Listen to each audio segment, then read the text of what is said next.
MPM on the Pacific coast of the lower 48 states.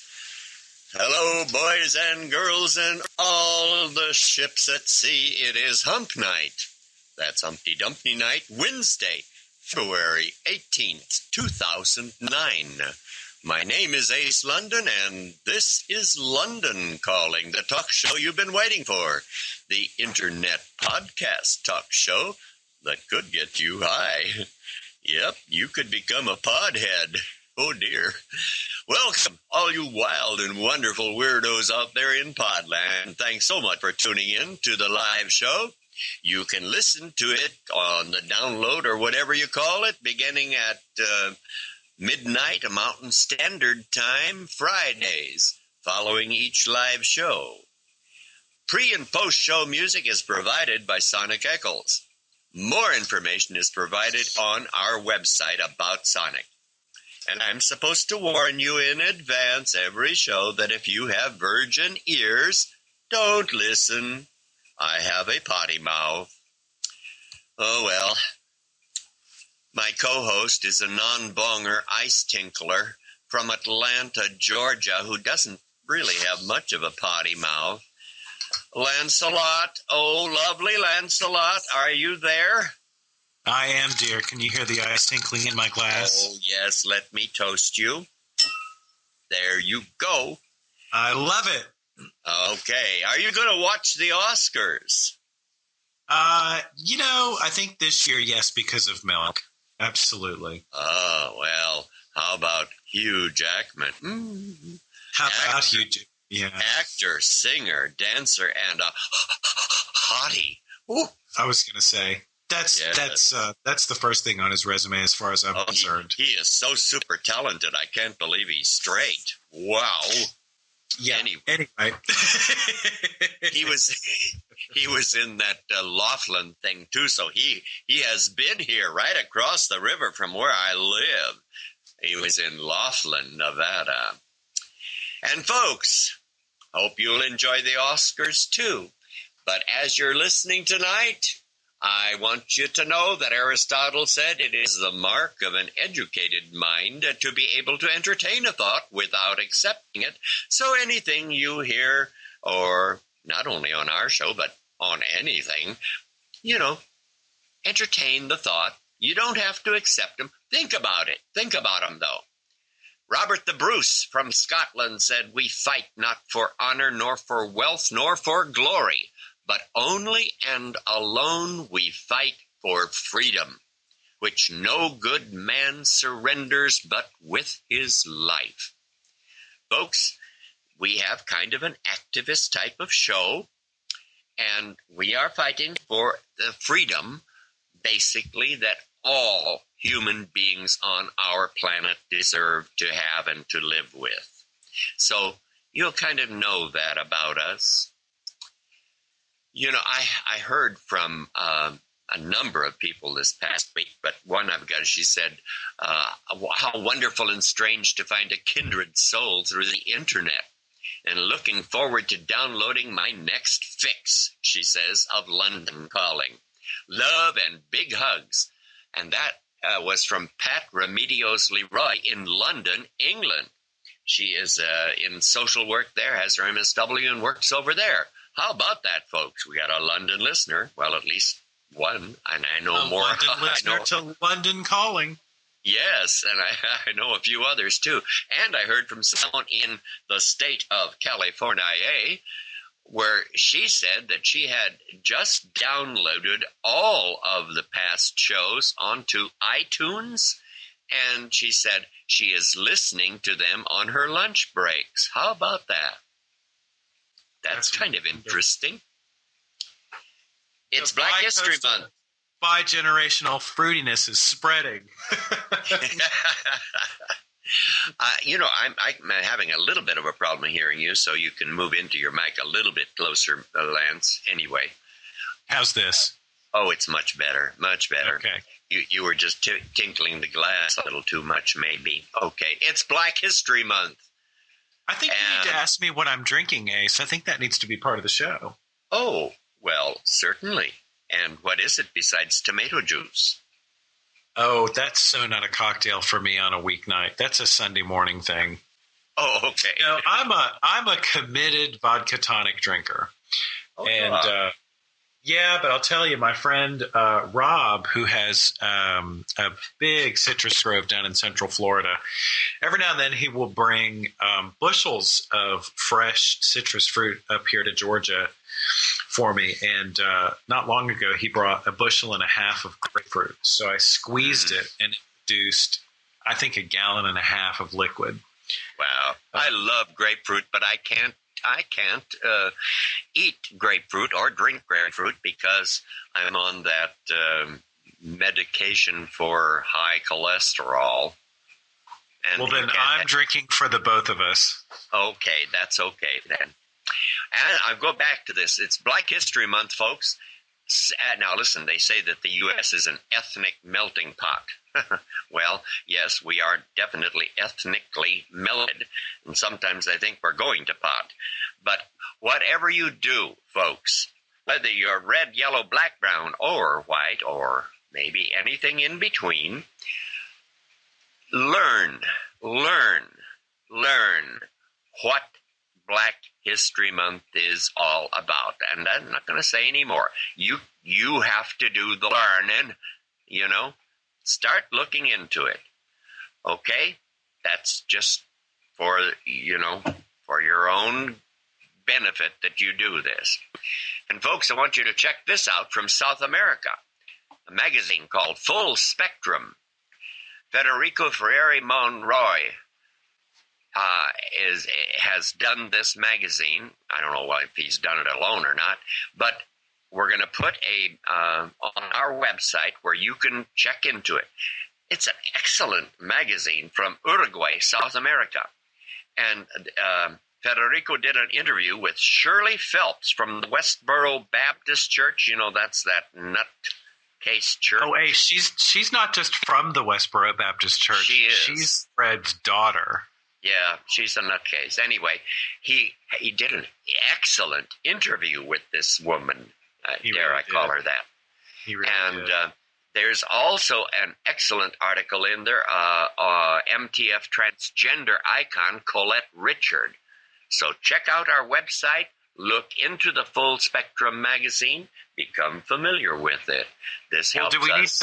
Do we need to give people the URL so they can find it? Well, it'll be on our website, Lance. But in the meantime, it's fullspectrummagazine.com. Okay. I'll drink to that. Now, for those of you in the San Diego, California area, it was, I think, in the fall of 2007, the Ion Theater leased and rehabbed a dance studio space there in Mission Valley. Well, they had tremendous success with a number of wonderful shows, etc. And they called their thing that they did the Lab. And it has been a temporary home, base camp, whatever, for the theater group. And I know people love to go to theater, so the Lab has been wonderful. But I heard from them, and they said, despite our best efforts and inestimable sweat equity, it came to our attention in mid-December of 2008 that the owners of the property where the Lab was located, the owners were the single largest donors in San Diego County to the efforts promoting the passage of Proposition 8. That's that initiative that revoked the rights of many Californians. And they said that we are firm believers in democratic process, in thoughtful dialogue, in passionately pursuing a viewpoint that emphasizes life, liberty, and the pursuit of happiness for all people, in spite of opposing beliefs. However, he said, we believe in and respect the power of conscientious disagreement. As a nonprofit dedicated to the arts, we neither initiate, engage in, nor endorse political action, but we feel strongly and in good faith that we cannot continue to lease the property from a business entity that aggressively seeks to prohibit the protections of freedom and equality for all citizens. So, folks down there at the Lab, bless your hearts.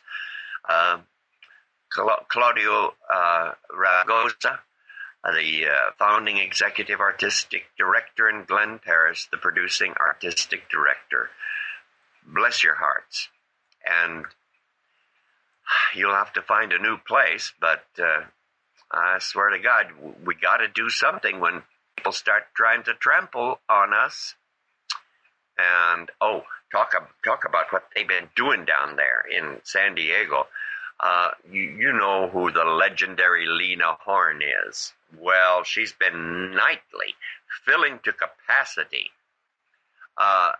the Pasadena Playhouse with a show that she's doing in song and in word of the first African American to sign a long-time studio contract and become the highest paid black actor of that time. And it's worth going to see. They're sold out. And so, but this thing, I think, is headed for Broadway.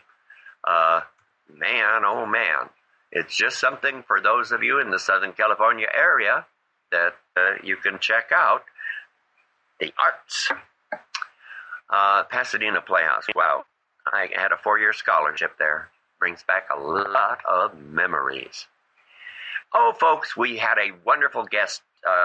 2 shows ago, I think, Lance? Lucia Campolongo. Yes. All right. Anyway, she was a wonderful guest.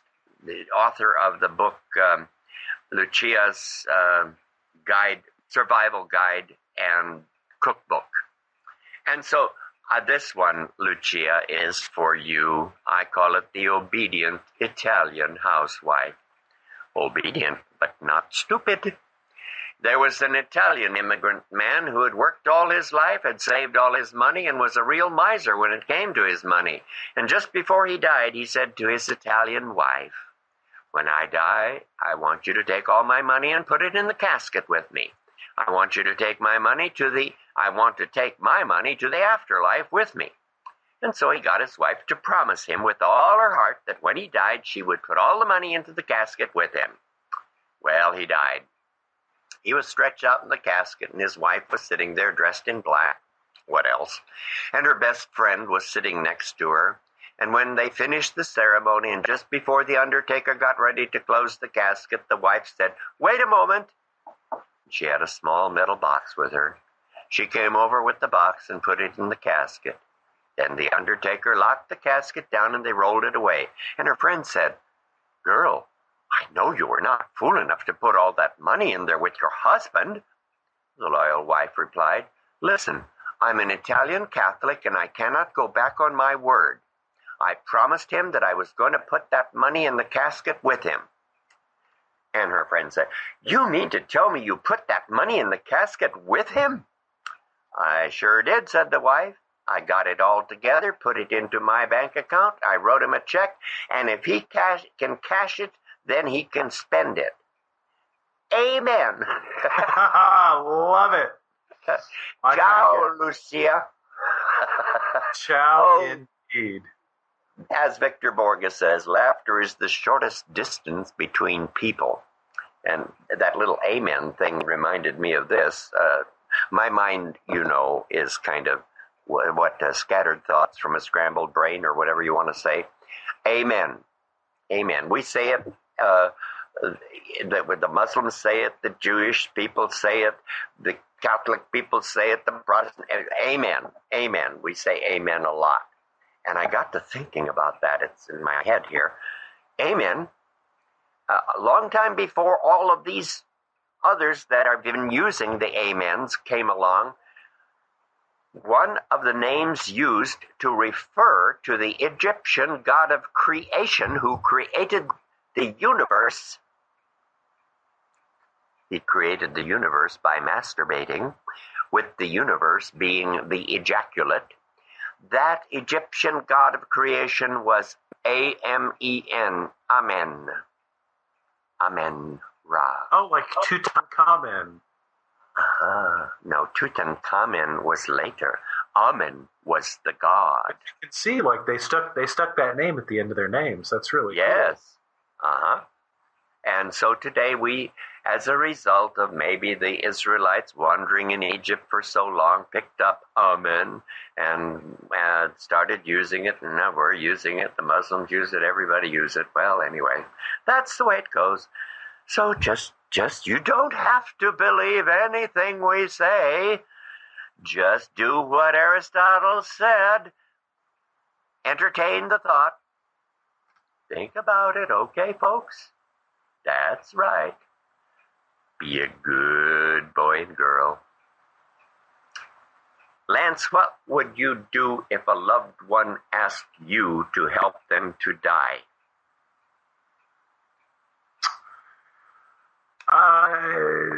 Depending on their situation, I would help. So you believe in assisted suicide? Under the right circumstances, absolutely. Don't you? Well, yes, I do. Why do you ask me? Mm-hmm. Well, because you asked me. I mean, oh, is that sounds true? It sounds like we're on the same page. Well, I could have said something different. I was thinking about it because when my Patrick was ill and dying, he had asked me to help him commit suicide, or actually it wouldn't have been suicide then. It would have been me killing him. He had tried and then passed out, and when I saw him, the pillow was on the floor, and he says, "Can you please put it over me and hold it? I lost it because I passed out." And I said, "Oh, Patrick, my God, I can't do it, and I couldn't. I could not do it, Lance. That was it way beyond me, but I know that he wanted me to. And I told him, I says, well, if I do it, I'll end up in jail, that's for sure. And he says, yes, I said, I will, because your lips will show that you were smothered, What a horrible time that was for him and for me. And yet, in these days, we have to think about things like that. I have a number of friends who have parents and grandparents that are suffering tremendously, who want to die, and they don't have the legal rights to be put down, so to speak. But we're in that time when we've got to think about these things. And what if you had to put down a pet? Oh my God, what if you had to put Daisy down, Lance? I wouldn't be happy. Oh, Lord. I tell you, when my little PJ was, 14 years old and dying, I could not have put her down. I'm glad that she died quickly, because I'd have gone just completely wacko if she'd have had to suffer. But we do have to sometimes put our pets down. On the farm, when I grew up, we would put animals down if they were suffering. If a horse broke their leg, you had to put the horse down. There wasn't any chance of saving it, actually. But, folks, I know a lot of you out there have pets, and you better think about this. It's the educated mind that starts doing some thinking.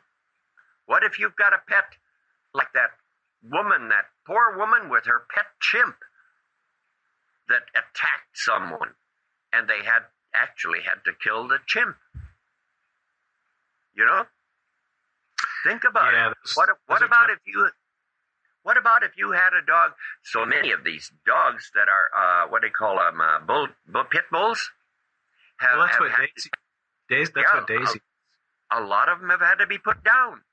Yeah. What if you had a dog like that mangled a person or whatever, or killed somebody, and you'd have to put it down? Folks, you got to think about these things in advance, just in case you have to face it, because psychologically you're going to be a mess. But it helps when you think about it in advance. So that's just a couple of little thoughts that we're kind of just giving you some advance on, okay? Hey, tell us. Well, that's an uplifting pick. Isn't it? Hey, there's a circle of life. It starts with death, comes to life, and ends with death again, and then to life. That's the way it goes. And if we don't learn to accept that as a fact, oh, we're going to have one hell of a mess in our brain. Okay? That's just my thoughts. You don't have to agree with me. Lance, I want you to tell folks about what's been going on that Facebook thing with 25 random things that you may or may not know about me. Explain it a little bit. So all I have to say is anybody who isn't up on it is really out of the loop on the social media front. Yes, I agree. Because if an old fart like Ace Lundon knows about it and you don't, then you've got a problem. They've been talking about it. They've been talking about it on the regular newscasts. I couldn't believe it. Yeah. I'm blown away by how quickly it's sort of gone around and everybody's participated. Yeah.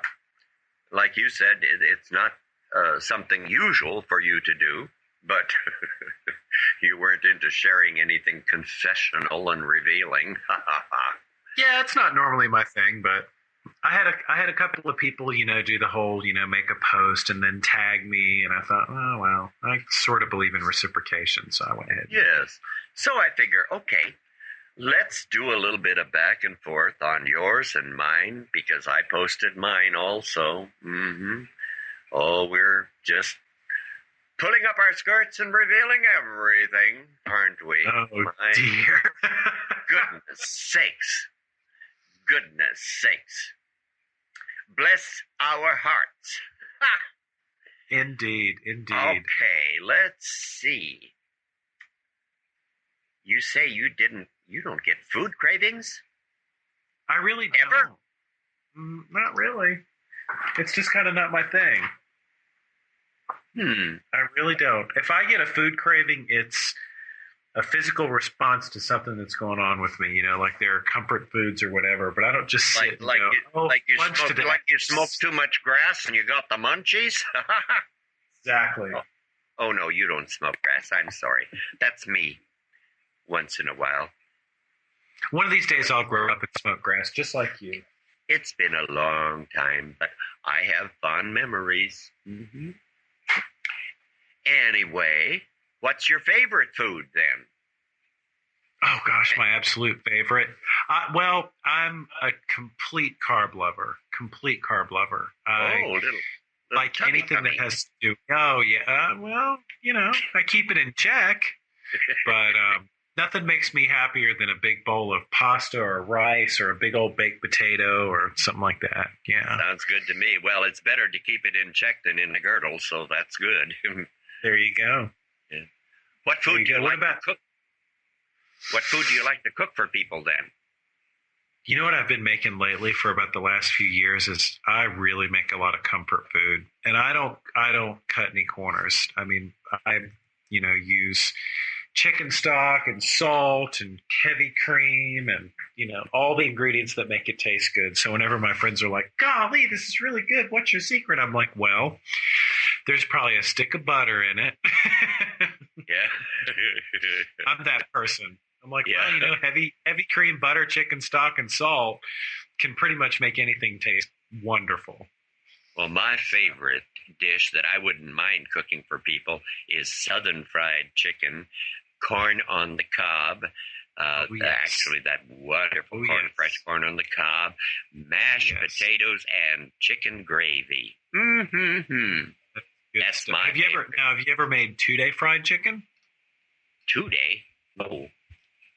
2-day fried chicken. You brine it for 24 hours, and then you soak it in buttermilk for 24 hours, and then you fry it up. Oh, well, you're a much better cook than I am, that's for sure. That sounds like something I'd have to really learn to do. Mm-hmm. Okay. You would want to have your cardiologist close by after you have it. Pretty much. Okay, I talked about your number 3 with your food cravings. You got anything you want to learn more about me? Ace, your 30 random things is, I think the professional technical term is friggin' out of control. Oh my, starting with number 1. I did my first radio show appearance in 1943. P.S. My parents weren't even born yet, but we'll get to that. That's more of that bi-coastal, bi-generational fruitiness we were talking about. And you're like, okay, first radio show appearance in 43, that's harmless. And then you follow this up with, my first sexual experience at age 15 was with a GI on leave. Here's my favorite thing about your 30, and we'll get into this. You've got more hooks buried in this thing than a friggin' box of fishing lures. Well, on that first one, what I forgot to do, where it says enter and it goes down into number 2, I forgot to push it. So I ended up with a radio show and my first sexual experience all in one. Oh, so this is really a Baskin-Robbins 31 flavors of Ace. Yeah. Gotcha. Yes. I know people have said 15. Yes, 15. I was 15 when I had my first sexual encounter. How old I've got were you. you? Oh, Ace, I've got you beat. I was a toddler. No, I know so many were. People, they say, oh, you were so young. Listen, during those centuries past, they were having babies at 12, 13, 14, etc., etc. Don't give me any bullshit about me being so terribly young when I had my first. Oh, I was a little behind the times. Of course, I was a country boy in South Dakota. I think that ups the ante, personally. Oh, yeah? Oh, yeah. Well, it was wonderful, and it was just what I wanted. I can only imagine. I mean, if this is the version we're getting of you at 77, I can only imagine you at 15. I'm just saying. I'm just going to leave it at that. I had built, 6 or 9 tree houses on our property. Is that where you scored all your... that man. Nobody knew anything about because they were so carefully constructed and hidden. And those were my teenage hideouts for jacking off and things like that. What farm boys do. What farm boys do, take your naughty books up there and that type of thing. Yeah, it's all part of life. So you smuggled a sheep up there too? No, the sheep stayed in the field. Stuck in that fence you were trying to push her through? Oh, dear. I got something I got to ask. You said you were known that you were gay since you were young, 2 or 3. How can you know you're gay at so young an age? I'm sure that a lot of people would, wonder about that. Oh, but Ace, how old were you when you must have known pretty young. Well, when I was coming into puberty, that time, and you get your hormones flowing, etc. I didn't have any sexual thoughts regarding girls or women, none. But I did have, I guess you call it esoteric thoughts. Where you look at something beautiful. I had 3 giant posters of what I thought were the 3 most beautiful females that I had seen. One was the raven-haired Ella Raines, the actress, and then the red-headed, auburn-haired Marta Torin from Sweden, and the blonde Veronica Lake. But I didn't have any sexual ideas about them. I did have proof you were gay. Possibly, but I did have sexual thoughts. Oh, I don't mean the not having sexual thoughts. I mean the full-on posters of starlets and such. Yeah, absolutely. Yeah, absolutely. Well, I did have some naughty thoughts about our hired men that we had on the farm. Some of them were very nice looking. Mm-hmm. I can only imagine. Mm-hmm. Meet me in treehouse number 3 and we'll hit the bong together. After you get done plowing that field, so to speak.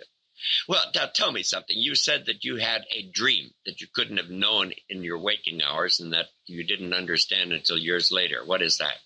I really have no idea how to express this on a radio show.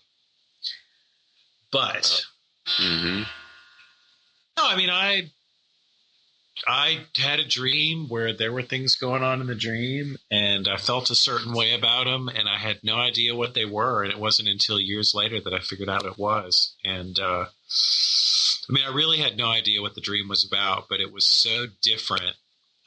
It caused such a strong feeling in me that I remember it to this day. It wasn't a long dream. It was just really just kind of a little snapshot dream. But it was so clear. I mean, it's just yeah. You and I'll have to have this conversation offline. And from that, you realized that you were a homosexual, huh? I knew that I was different.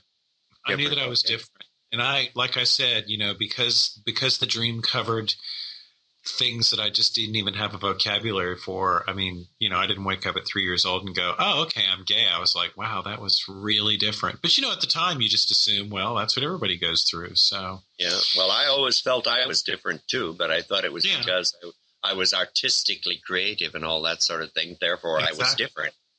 That's right. And I was always, it doesn't really show now, but when I was younger, I was kind of above average intelligent. And so I always knew I was different on a couple of fronts. And I just figured all that was connected. I just figured, well, I'm just different from people in a lot of ways. Yeah. And, it wasn't until I was in high school that I really kind of separated all that stuff out and was like, yeah, those things aren't related. I hadn't heard the word homosexual or knew what a homosexual was until I was about 14 or 15. And in church one day, and the minister spoke about homosexual, and he described it, and I thought, interesting. And then he said, and the homosexual will roast in eternal hellfires. And I thought, this is something I better not think about anymore. At least I'm not going to tell anybody what my feelings are. So he used such a big fancy word that you were like, oh, I'll just stay away from that. Yep. Mm-hmm. I remember hearing the word fag or faggot when I was probably 10. Oh man, I didn't. Not until much later in life. Well, it's as we get on, these things, children are more conversant at younger and younger ages. So. Oh, now, yes. Yeah. Yeah. I mean, I remember very clearly when I was 10 hearing that word, and then when I was probably 11 or 12, someone kind of describing to me what they thought that entailed. And I was like, wow, that's a pretty complete knowledge. I mean, I was like, well, I'm supposedly one of those people, and I didn't even know that. So, yeah, very interesting. Okay, next random thing. What for you? Oh, you want me to call myself out? No, you call me out. Number 9, I know what it feels like to be bullwhipped. Yes. Early SNL experience. Okay, elucidate on it, you say? Oh, I'm just messing with you. Let's do number 11. Had numerous trysts in university with ministerial students. Yes, I was surprised to find out there were so many homosexuals in there, and a lot of them are ministers today. Of course. In regular churches. But I think that there were a lot of homosexuals in the seminary studies simply because in that time we were told that we could be changed, and a lot of us wanted to be changed. Who in the hell wants to be a homosexual if you're getting spit on and all of that sort of thing? You don't want that. At least you don't choose to be that.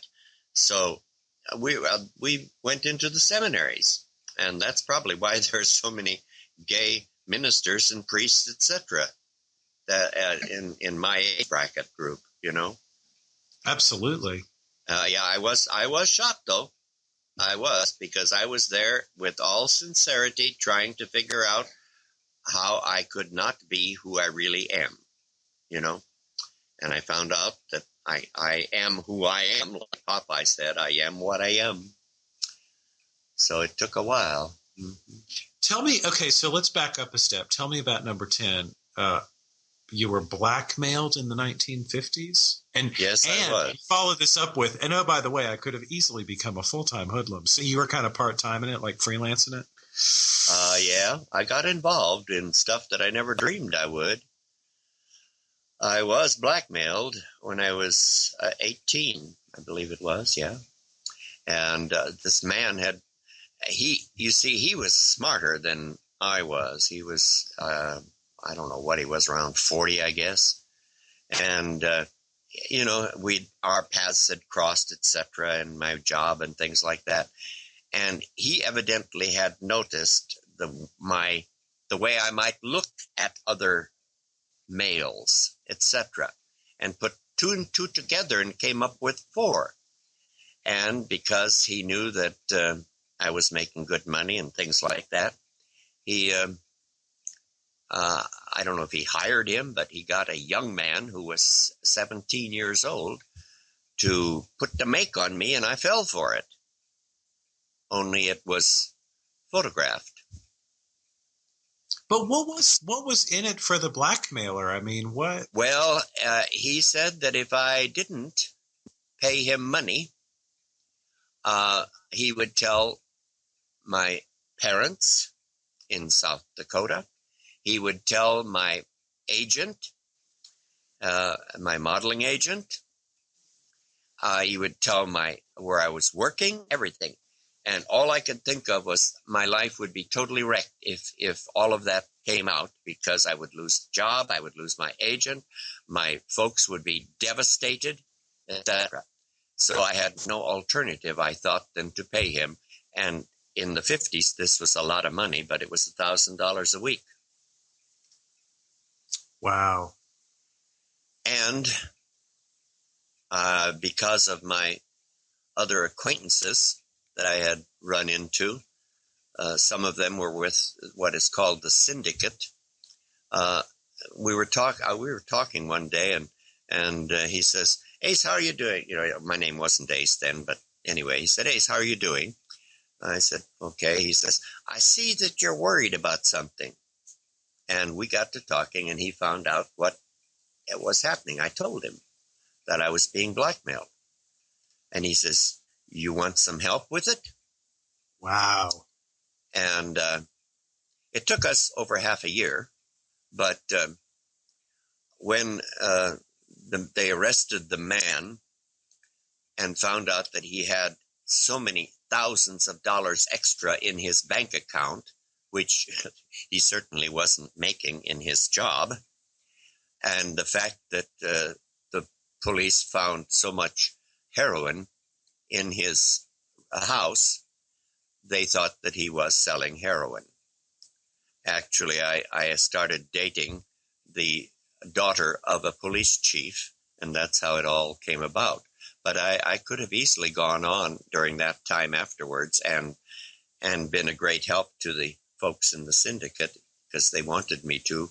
I said, no, I don't owe you anything. You told me that this was the way it was, and they were kind enough to say, okay. Wow. So that's that. You actually got out. Yeah. Mm-hmm.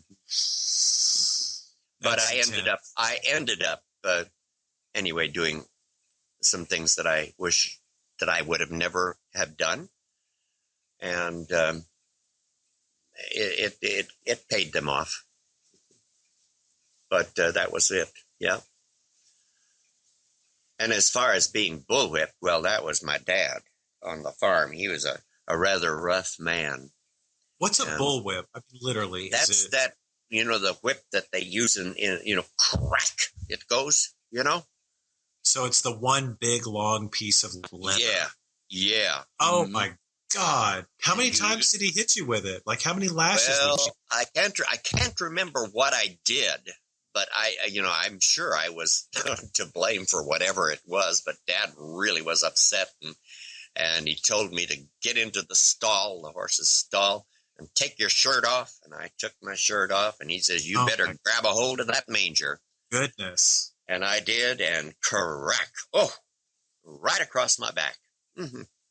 And And what was it for? What did you do to deserve that? Oh, I don't know. I did so many things that I deserved cracks on. I was a rough kid to raise, let me tell you. So, wow. And now, of course, you're not supposed to hit your kids at all. Oh, no. Somebody said, how can you love your dad? And I said, well, I didn't. I hated him for a long time. It took me a long time to learn to love. And when I finally learned to love myself, then I was able to love my dad again, So, folks, you want to love anybody? You got to learn to love yourself first. I guarantee that much. Yes. I know. I couldn't sit back in my seat in school. I was in high school. Couldn't sit back against the back of the seat. Those welts were rough. Wow. My mother we had a medicine, an herbal medicine we called it Murti medicine. And I had that put on my back to heal my things fast. Was that a common thing? I mean, did you have classmates or friends that were like, oh, yeah, I got whipped last night, too? Oh, no. No, I didn't know anybody. Didn't know anybody who had ever been whipped. Mm-hmm. I knew people that had gotten socked, buddies that had gotten a good fist in the jaw from daddy. From their parents? Oh, yes. Wow. Yeah. Wow. Yeah. Wow. But that's life, and we live through it, You said that you were a bookworm, I see, on number 6. Well, growing up, I was. Definitely. Or number 5, yeah. Yeah, I guess. I was someone who can read and write the way that I do. I was actually afraid of literacy when I was a kid. I remember all the kids saying, oh, yeah, first grade, that's when they teach you how to read. And I was like, I don't want to learn how to read. It just sounded very difficult. And then, of course, I took to it. And my parents had kind of an open, I don't know what you call it, open book policy. It was basically, if you can read it, you can read it. And, and any book in the house was fair game. So I read a lot of. Yeah, well, there were a lot alike. I was an avaricious reader. I had outread our family library, which we had a large library thanks to my grandmother. I outread the grade school library, and I outread most of the high school library. I would just devour books, and then went on to get books out of other libraries and such. Yeah, it was just something that I did. Mm-hmm. But I started reading at age 4, thanks to my grandmother, my mother, and my Aunt Minnie. Mm-hmm. Wow. Yeah. Once again, more precocious than me. Oh, yeah. I'm a late bloomer. You probably wear bloomers. That's nice. That's nice. I see you can do something I cannot do. Swimming underwater. I would love to be able to do that. I can't do it. Why? I can't open my eyes. Well, you don't have to open your eyes to swim underwater. Just don't go too fast. I can't stay underwater either, Well, nobody can. I don't know how to stay underwater and swim even. I almost drowned in the 8th grade when I learned to swim. Oh, I see, because you don't ever close your mouth. I don't know. That might be it. You have to stop talking if you're going to swim underwater. It's true. You're fading on me again, so don't get away from your mic. Okay, next thing. What is it? The last one, coming out of my closet, was the most difficult experience in my life. It's so wild because you're so conversant with it now. But of course, we've all been there. Oh, I didn't know shit from Shinola before. Yeah. I see a lot of things kind of wrapped up in one. I see being homeless after your divorce, doing a role in a porno film after your divorce. Yeah, why not, Coming out being a difficult experience. Well, it wasn't too difficult. It's difficult, but I wanted to do it. And thank goodness I wasn't the only male in it. There were a few other males besides myself, along with all of the ladies. Mm-hmm. I couldn't have done it if it was just ladies. Yeah. What do you mean by the mean streets of LA? What's the meanest? Well, they call street? the mean streets of LA. That's an old It sounds saying. like it was rough. You said you went 2 weeks without any food. Oh, yeah, it was rough. I mean, if you're homeless on the mean streets of LA, they're mean to you. Man, oh, man. And, of course, from my standpoint, I was fighting my pride, oh, God. I grew up in a house with 6 bedrooms and a maid. And at the time of my divorce, our house in I guess it's Hollywood, called Hollywood, was 4,400 square feet. I mean, it was large homes.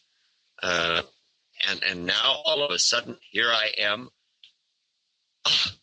All I had was nothing. And who do you tell after you've come from that type of a background that you have nothing?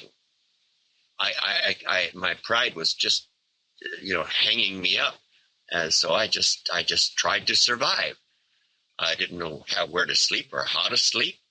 I found places that I could doze and hope that nobody was around. It was quite a time, and because I was afraid of being, mauled or whatever, when you're sleeping, and like if you go into some of those tunnels where people, live when they're homeless. And my salvation was I found an abandoned Bank of America building that I was able to get into. And that's where I found shelter. At least I wasn't outside. Nobody knew I was in there, and I felt safe. And there was, the dust was like a half an inch thick in the place, but I found one of those army cot type things, that you unfold.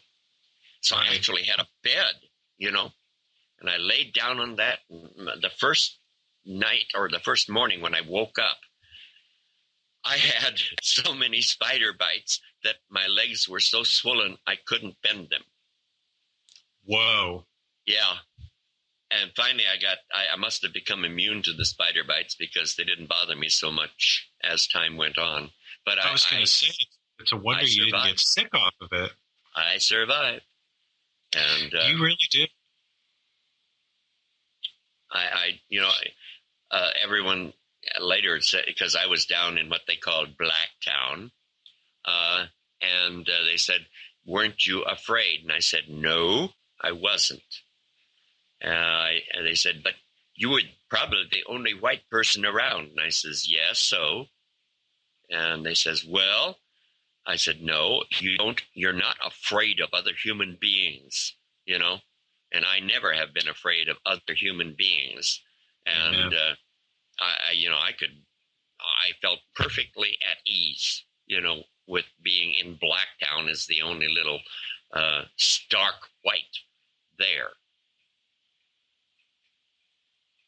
Good for you. That's the way it should be. I think so. Okay, so tell me about Main Stage and how it's possible. This is number 28.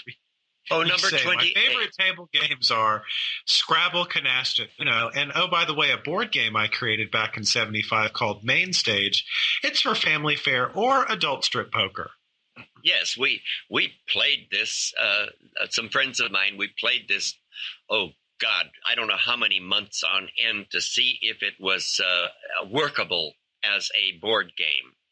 We had so much fun with this crazy game that I called Main Stage. And it's the idea was to become a star on Main Stage. And you work your way around the board, and you have the little cards that you get and things like this, et cetera, et cetera.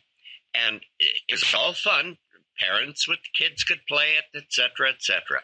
And then one day, or I should say one evening, where there was a group of us sitting around, and let's be honest, we had smoked a little bit of weed, and we were just having a ball, talking about everything. And we pulled out the game, and we're playing it. And one of the gals says, "This could be a great strip poker game." And I said, really?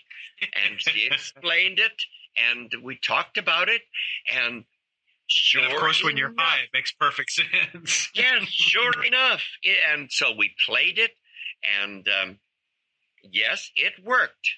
You could actually do a strip poker game for adults, and the kids wouldn't even have to know anything about the fact that that's what it could be. Love it. Oh, we had such fun. I haven't been able to, protect it yet, except the name, a main stage. But the board and all the stuff, I don't know if I'll ever get it protected or not. Now is the time to do it, though, because with the economy the way it is, people are playing board games again and card games. Hey, we're not mad at them. But who knows what it would cost to produce one of these type of things, But it certainly would be an awful lot of fun for people, I will say that.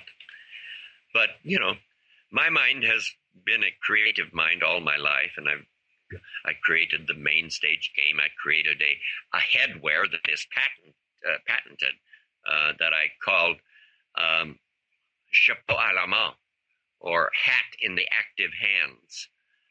And then the subtitle was the HANDI capital KAPP, the handicap. It is a headwear, a hat.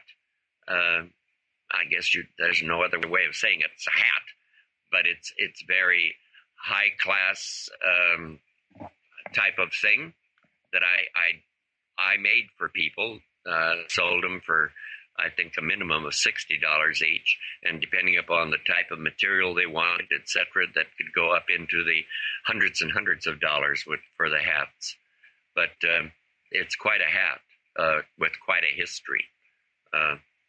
I actually saw it in an out-of-body experience, and that's what I had to do after I came back. I had to make what I saw, and I did. And it came up with the first patentable hat or headwear since the turban. I remember you talking about this before. Well, guess what? We have about 9 minutes left, and I want to make sure that we give a shout out to your friend and mine, Kim Pearson. Do you know what tomorrow is? Yes. It's her birthday. Yes, it is. Happy birthday, you old broad. She is doing an awful lot of work in the transgender field, let me tell you, and I really admire her for her work. She's transgender child. Yeah. She's right there in Arizona with you, and currently she is the executive director of Trans Youth Family Allies and president of the PFLAG Transgender Network. Uh-huh. Yeah. And, folks, all I'm going to do is tell you this. Look on our webpage and check out the sponsors listings there. Check into them. I'm not going to tell all about it now. You're going to have to just go to our website and check them out. These are wonderful things to check into. But Ace, what's the web address they're all asking? That's what they the web address is what you check into when you listen to the show. Not so if you're on iTunes. If you're on iTunes. Well, that's for live shows. Okay. What about the other shows? The web address there, it's got all of that information on it. Folks, take a look. Take a look at it. I can't tell you all about it, but we've got a great producer, webman, Spider-Man, that has got all of this there for you, and you better check it out. And thank you also for those of you who have sent little $5 gifts to help us keep going. My God, I can't thank you enough, because that's what's doing it. Believe you me, you've got to be thanked over and over again. This is how we make it in these days. And you can email us with any of your comments and questions and such at. Oh, so you won't say the web address, but I get to say the email address? Yes, because you do it so well. Oh, thank you. It's lundon@gmail.com, and that's London with a U, LUNDON .calling@gmail.com. Yes. Thank you, folks. Thank you. Oh, boy. I got to still ask you about this. You said that you have. Listen. I read everything on Facebook. I know all of my Facebook friends, and I read everything about them. Look at all their photos and everything. I've got the greatest bunch of Facebook friends on Facebook. In case you didn't know that. Now you said that your brother Lath, Lathe, Lath, right? That's right. Okay. Are you still living with him? Is he your roommate? Oh, Ace. No. I haven't lived with him in 5 years. Oh, okay. He lives way out in the suburbs. I'm right downtown. He's out in the suburbs. We lived together for my first year in Georgia, and then I moved downtown. Yeah. But he's doing really well, and he's getting married on May 9th. Congratulations, Lath. He is. She's making an honest man out of him. They're so happy. They're just doing so well, and they're a great couple, and they'll be a great married couple. It's going to be a beautiful, beautiful thing to see them get. And I'm the best man, and of course, I have no idea what I'm going to say in the toast, afterward. No. Well, you pick out your gown carefully, will you? My gown. I know I should go in a gown. I really should. Well, I got to tell you this before we leave. There were these two elderly lesbian women who were eating breakfast in a restaurant one morning, and Ethel noticed something funny about Mabel's ear, and she said, "Mabel, do you know you've got a suppository in your left ear?" Oh, God. And Mabel answered, "I have a suppository?" Well, she pulled it out and stared at it, and she says, "Oh, my goodness, Ethel, I'm so glad you saw this thing. Now I know where my hearing aid is."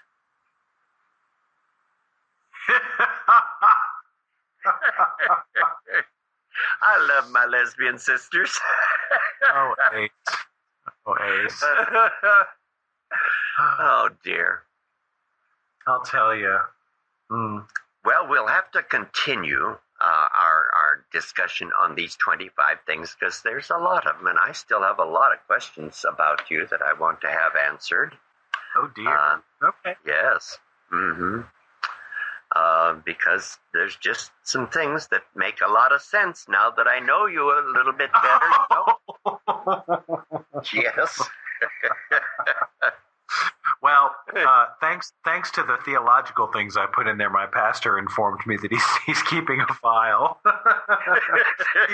he's added my 25 things to a file. Like, oh, great. As long as it doesn't end up in a sermon, good. Yeah. Oh, dear, dear, dear. You know, the trouble with bucket seats is that not everybody has the same size bucket, in case you haven't noticed. Oh, dear. I hate little tiny cars that you sit down, those little sport car things. Man, you have to have a hoist to lift you out of those things. So older people, I don't think that's good for them to have the little cars. They need the big ones, that they can just turn around and back into easily. Don't have to you need SUVs, basically. Yeah, well, yeah, that's a good idea. Good idea. Mm-hmm. Oh, you're approaching 40 now, and I was thinking about you the other day. You would have to remind me. It's not like it's tomorrow. No, but it's coming up, so you got to prepare yourself mentally. All of you folks out there that are getting close to 40, you got two things that you're going to be doing with much greater frequency once you pass that age. You're going to urinate a lot more, and you're going to attend more funerals than you ever thought possible. So kind of put your mind into it because it's coming. Okay? Mm-hmm. Yes, so basically, at every funeral, identify the bathroom pretty early on in the day. Yes. Oh, dear. By the way, folks, in case you have been called for jury duty, there's a big scam that's going on out there, and it has been verified by the FBI that People are getting calls for jury duty. Well, they ask you for certain things and such. What you have to do is ask them for a name and a number and tell them that you will call the U.S. Marshals Service to verify the warrant. They'll hang up on you. Yeah, to serve on jury duty. Mm-hmm. It's not a warrant; it's a summons. Or whatever you call it. I don't know. You call the U.S. You drama queen. I know, but they'll hang up on you. So just beware, folks. Be aware. And it is now 8 p.m. on the West Coast, and I've been a member of a nudist camp in Southern California for years. Oh my God, folks, we love you. Tune in next week and tell 1,000 of your closest friends to listen also. Thank you, Lance. Good night. Love, you're lovely to look at. Bye-bye. Bye.